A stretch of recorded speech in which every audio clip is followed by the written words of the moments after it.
Hey everyone, आपका स्वागत है एक और नई काउंसलिंग की वीडियो में। जैसे कि मैंने आपको लास्ट वीडियो में बताया था कि जो आईपीओ का फॉर्म है 2 बार निकलता है, एक नीट के एग्ज़ाम से पहले और नीट रिजल्ट के बाद। तो वो क्षण आ गया है कि जब आपका आईपीओ का फॉर्म निकल चुका है, जो कि अभी आज ही इसका नोटिस आया है। 28 जून 2023 का नोटिस है। इसमें वो बता रखा है प्रॉपर कि आपको क्या क्या करना है, क्या क्या प्रोसीजर है। तो मैं आपको ये चीज़ मैं आपको इस वीडियो के थ्रू बताना चाहता हूँ ताकि आपसे कोई मिस्टेक ना हो। तो भाई सबसे पहले देखिए, जो ये फॉर्म निकला हुआ है यहाँ पर एमबीबीएस कोर्स के लिए निकला हुआ है। तो आपको बेसिकली इसमें और भी कोर्सेज दे रखे हैं, पर आपको एमबीबीएस कोर्स ही देखना है। तो गाइस देखिए, सबसे पहले आपको देखना है कि इसमें एक बात कह रखी है कि आपको 2 तरह की फीस भरनी पड़ेगी। पहला होता है रजिस्ट्रेशन फ़ीस, दूसरा होता है काउंसलिंग फ़ीस। तो जैसे मैंने बताया था कि आपने जिन लोगों ने रजिस्ट्रेशन पहले ही नीट से पहले कर दिया, तो उनको रजिस्ट्रेशन फ़ीस भरने की ज़रूरत नहीं होगी। 1500 रुपये आपने दी होगी। तो अब आपको क्या करना है कि आपको ओनली काउंसलिंग फ़ीस पे करनी है, जो कि 1000 रुपीज़ है। देन उसके बाद जिन लोगों ने कुछ भी रजिस्ट्रेशन नहीं किया था, जो लोग किसी कारण की वजह से रजिस्ट्रेशन नहीं कर पाए थे, उन लोगों को क्या करना है, उन लोगों को रजिस्ट्रेशन की फ़ीस तो भरनी है 1500 रुपये, बट साथ ही साथ उनको 1000 रुपये जो आपको दे रखी है यहाँ पर, जो आपकी काउंसलिंग फ़ीस है, सेंट्रल काउंसलिंग फ़ीस है, वो आपको भरनी है। इसकी जो डेट दे रखी है 28, आज से 4 बजे चालू हो चुकी है और 3 तारीख तक है आपकी, 3 जुलाई तक। तो आपको इसमें आपको रजिस्ट्रेशन कंप्लीट करना होगा और अपनी काउंसलिंग की जो फीस है उसको भी पेड करना होगा। अब इसके अंदर उसके बाद इन्होंने एक और बात कही है यहाँ पर कि जो लोग किसी कैटेगरी से बिलोंग करते हैं, ST, SC, OBC, PWD, defence, ये सब ईडब्ल्यूएस दे रखा है, आर्मी कोटा दे रखा है, तो आप प्लीज़ अपने डॉक्यूमेंट्स को वेरीफाई करा लें इन लोगों से। अब जब आप डॉक्यूमेंट्स को अपलोड करेंगे तो ये लोग आपके डॉक्यूमेंट वेरीफाई कर लेंगे 1 तारीख से लेके आपकी 6 तारीख के बीच में। जैसे मैंने आपको बताया था कि ये लोग आपको डॉक्यूमेंट वेरीफाई करके आपको मैसेज भेजते हैं कि आपके डॉक्यूमेंट सारे सही हैं या फिर कोई गड़बड़ है। तो वो मैसेज जरूर इंश्योर कर लें। अगर आपके पास मैसेज नहीं आता है तो फिर आईपीओ को आपको कॉल करना है और आपको ये वेरीफाई करवाना है कि आपका एक्चुअली में डॉक्यूमेंट वेरीफाई हुए हैं कि नहीं हुए हैं। तो इसकी जो डेट है वो आपको मैंने बता दिया है कि 1 तारीख से लेकर 6 तारीख के बीच में आपके डॉक्यूमेंट अपलोड हो जाएंगे। 3 तारीख को आपका फॉर्म बंद हो जाएगा, जो आपको बेसिकली आपको ध्यान देना है।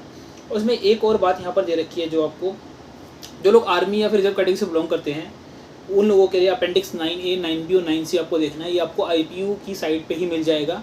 उसमें पूरा ब्रोचर दे रखा होता है, कुछ 150 पेज का ब्रोचर होता है वो अप्रॉक्स। अब बढ़िया हो कुछ पता नहीं। तो 9A, 9B और 9C वाले को आप देख लेंगे ज़रूर, जो कि आपको बहुत हेल्प करेगा और इन्होंने बोला है तो आपको देखना पड़ेगा। अब जैसे कि मैंने आपको बताया था कि अपने 3 कॉलेज इस काउंसलिंग के अंदर आते हैं। पहला होता है अपना नॉर्थ डीएमसी मेडिकल कॉलेज, जिसको हम एनडीएमसी मेडिकल कॉलेज बोलते हैं। दूसरा होता है अपना डॉक्टर BSA यानी डॉक्टर बाबा साहब अम्बेडकर मेडिकल कॉलेज, और तीसरा होता है army college of medical sciences. तो जैसे मैंने बताया था, जो एनडीएमसी की 85% स्टेट कोटा की सीटें होती हैं वो आप लोगों के लिए ही है, और BSA की जो 85% की सीटें होती हैं वो भी आप लोगों के लिए ही है।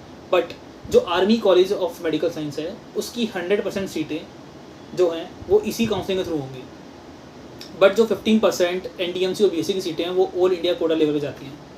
और इसमें एक और बात लिखी हुई है, जैसे मैंने आपको बताया था कि जो RML, VMC की जो बचे हुए आईपीओ कोटा के जो कॉलेज हैं, इनकी प्रॉपर 100% सीट फिलिंग होगी आपकी एमसी के थ्रू होगी, जो आपको इस बात पे ध्यान देना है। तो इन्होंने ये बताया है कि जो आपका एलिजिबिलिटी क्राइटेरिया जो होता है, आपको नीट क्वालिफाई होना चाहिए और आपके PCB या PCA में 50% मार्क्स होने चाहिए। क्योंकि क्या होता है, कभी अगर आपके मार्क्स नहीं होते हैं, आप काउंसलिंग करा रहे हैं, या फिर आपके नीट क्वालिफाई नहीं है फिर आप काउंसलिंग करा रहे हैं, तो ये चीज़ अगर आपको सीट कैसे भी करके अलॉट हो जाती है, दैन ये बाद में आपकी सीट को कैंसिल कर सकते हैं।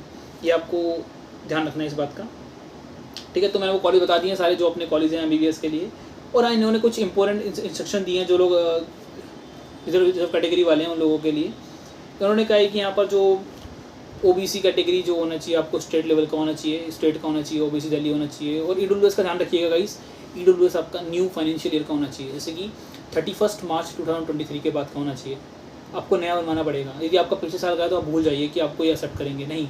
ईडब्ल्यूएस हर साल रिन्यू होता है, जैसे OBC NCL होता है, हर साल रिन्यू होता है। तो आपको वो रिन्यू कराना है, ध्यान रखना है आपको इस बात का, नहीं तो अदरवाइज़ आपको दिक्कत पड़ सकती है। जो लोग डिफेंस कैटेगरी से बिलोंग करते हैं उनके लिए आपको अपेंडिक्स 1 को ड्यूली साइन करके अपलोड करना ही पड़ेगा, इन्होंने इस बात के लिए बोला है, ठीक है। जो कि आपको एडमिशन ब्रोचर 2023-24 में से निकालना है। प्लीज़ इसको कर लेना, क्योंकि यार बहुत इंपॉर्टेंट है ये, ठीक है। इसकी वजह से आपका एडमिशन वगैरह ना छूट जाए, तो प्लीज़ कर लेना इसको, ठीक है। और उसके बाद आपको ये देखा है कैंडिडेट जो होना चाहिए 17 ईयर का हो जाना चाहिए बिफोर 31 दिसंबर से पहले। ये सब वही है जो आपके नीट फॉर्म में बात दे रखी थी। देन उसके बाद आपको ये बोलना पड़ेगा कि अगर आपको एमबीबीएस की इसमें काउंसलिंग करानी है, जैसे मैं आपको बताया था एलिजिबिलिटी क्राइटेरिया, जो आपको 11th तो दिल्ली से करी होनी चाहिए, जब भी आपको दिल्ली कोटा मिलेगा। अदरवाइज दिल्ली का डोमिसाइल यहाँ पर वैलिड भी नहीं होता है, ठीक है। तो आपको ध्यान रखना है, और इन्होंने साफ ये बात कह भी दी है। उन्होंने बोला कि जो आपकी दोनों फीसें 1500 और 1000 रुपये जो आप भरेंगे वो रिफंडेबल नहीं है, तो कृपया करके ये उम्मीद ना लगाएं कि आपको फीस वापसी मिलेगी, बिल्कुल नहीं मिलेगी, ठीक है। वो काउंसलिंग फीस इनकी इंक्लूड हो जाती है। और आपको इनकी साइट तो ज़रूर चेक करते ही रहना है, GGSIP वाली साइट जो आप देखते होंगे रेगुलरली।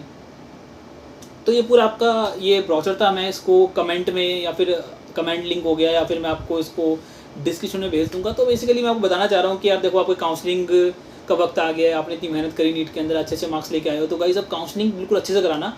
कोई भी दिक्कत हो मुझे टेलीग्राम पे पूछ लेना यार, आप कोई दिक्कत कोई भी डाउट हो, खुद से स्टेप मत उठाना यार। देखो पता है बहुत गलतियाँ हो जाती हैं कभी अगर काउंसलिंग में हम लोग नहीं जानते, तो जिन लोगों को जरा सा भी डाउट हो प्लीज़ मेरे से पूछ लेना, या फिर हो सके तो गाइज़ तो इसका जो मैं दोबारा बता देता हूँ आपको, इसका तो रजिस्ट्रेशन चालू हो चुका है, वो 28 तारीख मतलब आज की 4 बजे शाम से चालू हो चुका है और 3 तारीख तक ही रहेगा।